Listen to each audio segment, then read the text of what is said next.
Hello everybody. Today I'm going to be showing you how to play Loki. There's a lot of people in this game who doesn't know how to play Loki at all.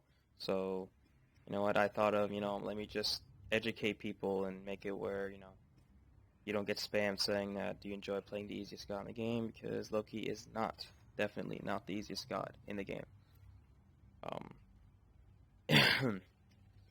So, I will show you first the build for Loki. Now, obviously, Season 3 is coming up, so I did play the PTS, and really, there's nothing to change. Everything is still the same. I will not go over the actives, though, because, again, Season 3, it's really up to you. Okay, so, I main mid-Loki, but if you want to go solo for more, underexperienced players who are, new to Loki, who don't feel comfortable, because mid lane is extremely, it's more difficult than solo, because, you're ganked more often, etc. So I'm just going to show you a build on solo lane. And I apologize if I stutter, I do that a lot. So the first thing you should get when you are level 1, you get tier 2 Transcendence into, you would have 400 gold left or something, 300, I don't know. You would then get 3 health pots and 3 mana pots. If you're like me, you would go more aggressive.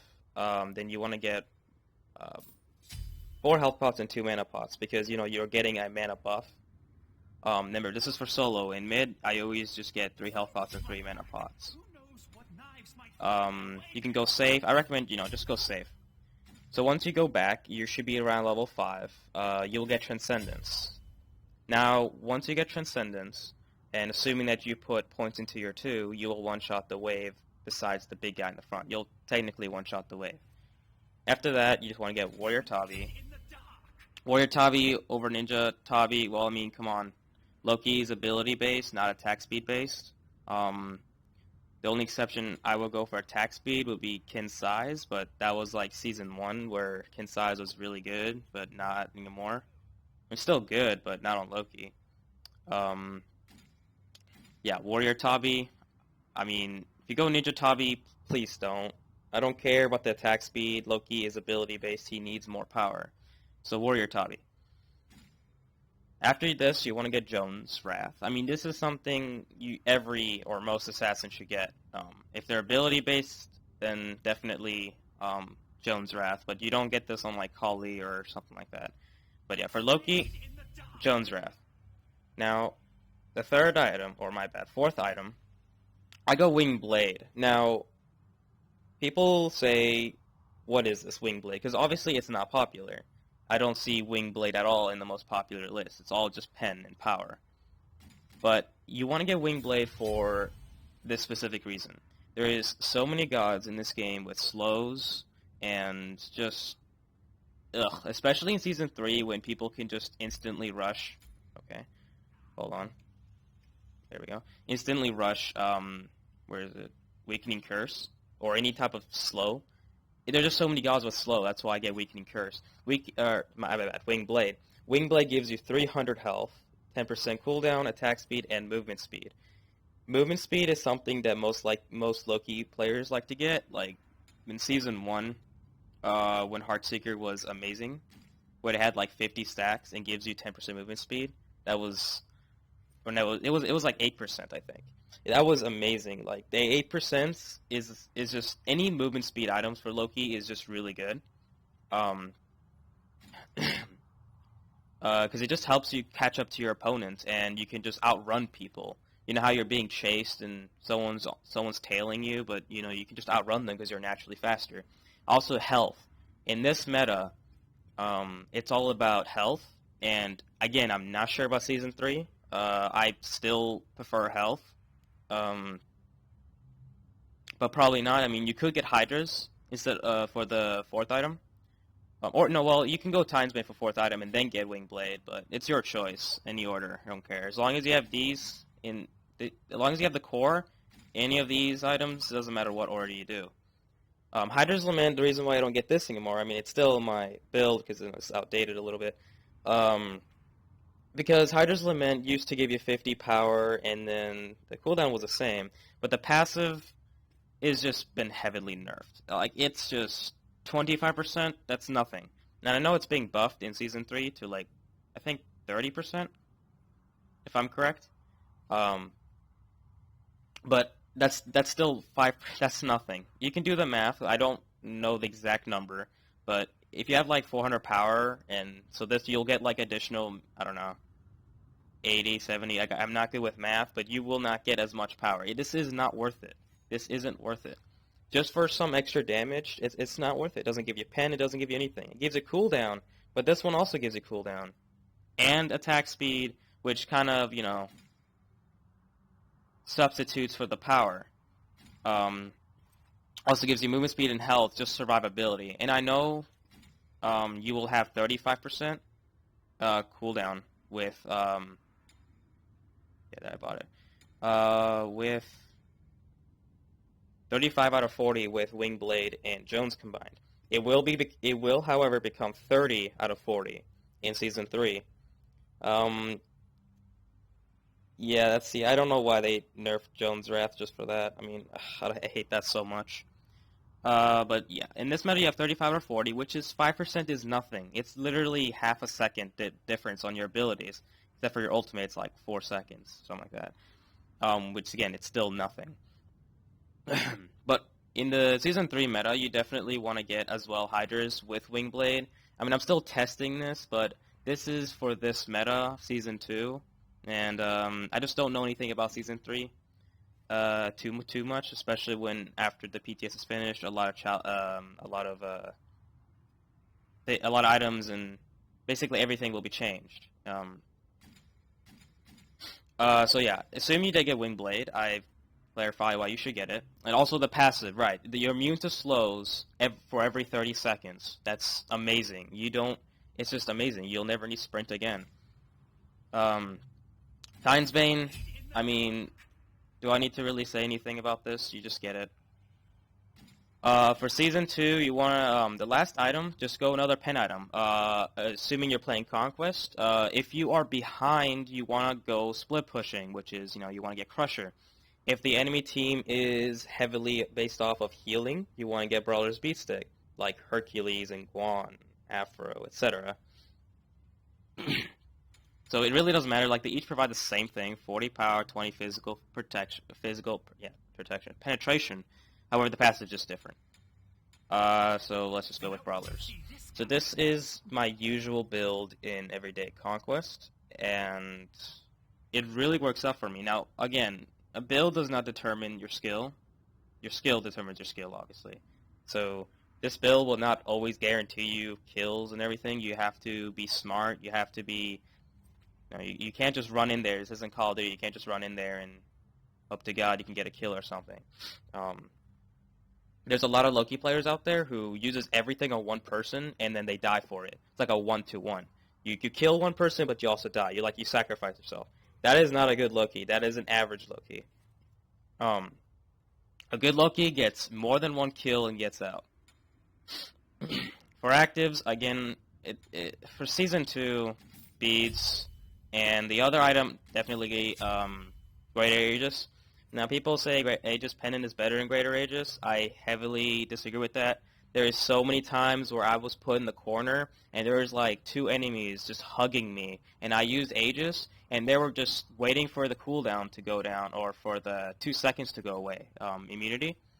However, that 20% damage reduction, plus your 1, you 45, you basically become a chalk for 4 seconds. And your 1 is also 4 seconds long.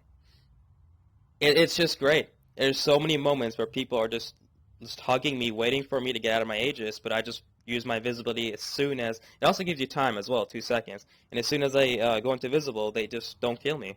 And I literally have, like, this much health. Like, I was literally 1 basic away, but with this and my 1, I can take 2 hits. It's really, really good. A lot of Lokis also build crits, and please do not get crit.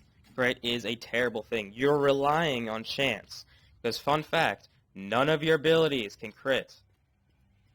None of your abilities can crit. This is not a crit. That is just your passive, which is also really terrible. Loki's passive is really bad.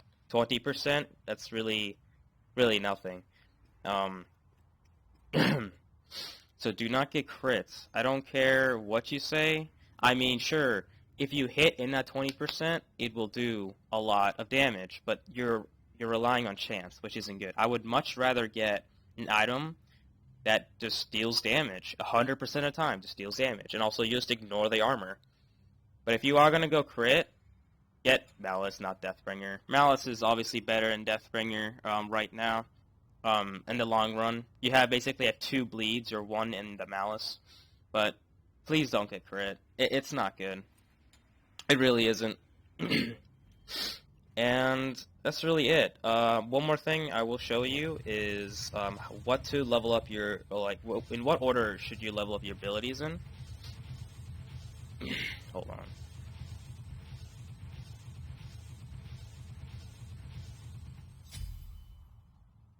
Okay, I did not mean to do that, whatever.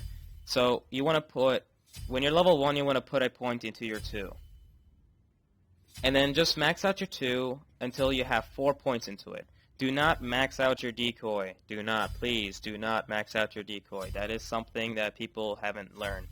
Because once you have Transcendence, and you're level 5 or something, and you have 4 points into your 2, so you should have 1 point to your 1, 1 point to your 3, and like 4 points into your 2.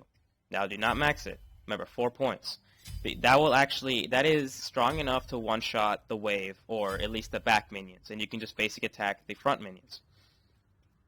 Once you have the extra skill point, again, do not upgrade this. Just focus on your 3. Max out your 3, and then to your 1. And obviously, do not upgrade your ult.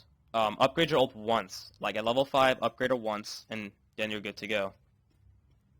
Now people will be like, why not upgrade my ult? Well, why does it not tell me the scaling?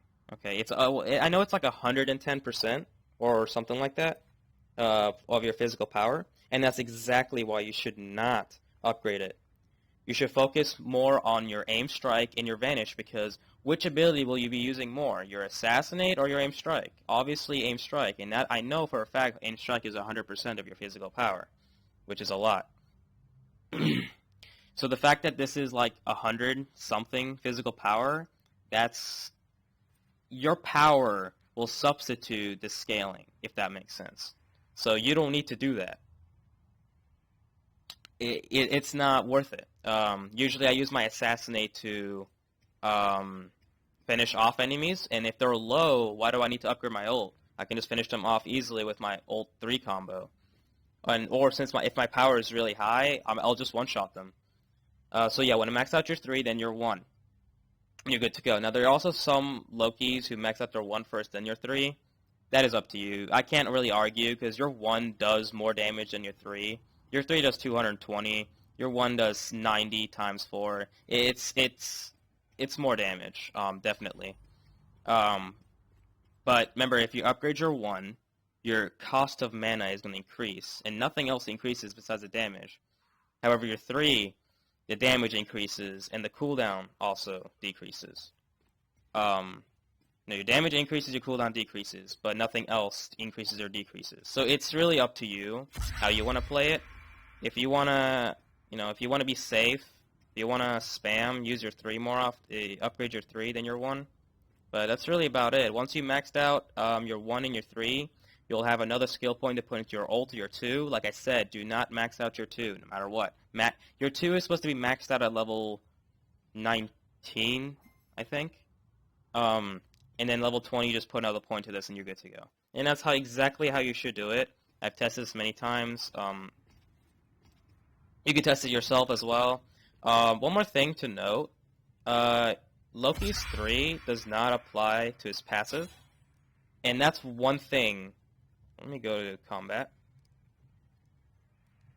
Okay, so this part right here, it was my 3. As you can see, Orson hit Odin for 446 damage. Now if I go on the front, same thing, 446 damage. As you can tell, your ability does not affect your passive. That includes your 1. Well, your 2 is an AoE. That's out of the question. And I would to believe even your ult does not. Because your ult, even though it says backstab, it backstabs an enemy god, it's an ability. According to your passive, Loki deals more damage with his basic attacks. And ult is not a basic attack. If you slow motion it, yeah, you'll see him grabbing his two daggers and stabbing him. It's still an ability. It doesn't count. Which is why if you go invisible and you strike, you don't need to risk your own life to go behind the target. Just strike them in the front. It's just really not worth that extra 20 to 50 damage. It really isn't worth it, guys. Especially when your abilities don't apply the passive. That's why I think Loki's passive is pretty garbage. Remember, it's only 20% bonus damage with your basic attacks. Anything else to cover? That's really about it. Roles you should not do as Loki. Well, I play Loki ADC, mid, and well, I don't play solo anymore because there's too many warriors that just kicks my butt. Coughs, Bellona, for example, and Sumbo Kong. Because of this item right here. This item is the whole reason why I stopped playing solo. I main mid now, and I sometimes go ADC Loki. And that may be crazy, but I'm an experienced Loki, so I don't have to worry about, sucking. Now, there are games I do bad, but that's just bad games. So you should not do jungle Loki. Jungle Loki is not a thing because if you max out your 2, you don't have damage to gank. If you max out your 3, you cannot clear fast enough. So no matter what you do, you will not benefit from jungling. You're better off soloing, and you'll be behind, and a Loki that's behind won't deal damage. You have to be at their level or higher. Let's see, what else? Again, don't go crit. Lifesteal, that is silly. I mean, Loki is known to one-shot. How are you going to apply a one-shot to Bloodforge when it's passive stacks? How will you do it to... Well, Soul Eater is just... I don't know why you want... I don't know. It's something... I don't know why you would get Soul Eater. Soul Eater, it just doesn't work on him. Dev Gloves, okay, that only worked, way, way back then. I'm talking about the beta times, where Dev Gloves actually gives you, more power and stuff like that. But yeah, lifesteal items do not work. Attack speed, Loki, also doesn't work. I tested this. You actually kill faster going full pin than going attack speed. I would only go attack speed in arena or something like that, just to mess around with. But I haven't played arena as Loki for 1.5 years. So before everyone calls me I have arena stats, I do not have arena stats. I play Loki only in Conquest, sometimes in Clash, and sometimes in Joust. Yeah, that's really about it. Anyway, guys, if you have any questions, just please tell me in the comments. Any statements, questions, argue, whatever, debate. Anything I missed out, if you guys need to know anything, please just tell me. Don't be afraid. And yeah, that'll be it, guys. I'll talk to you later.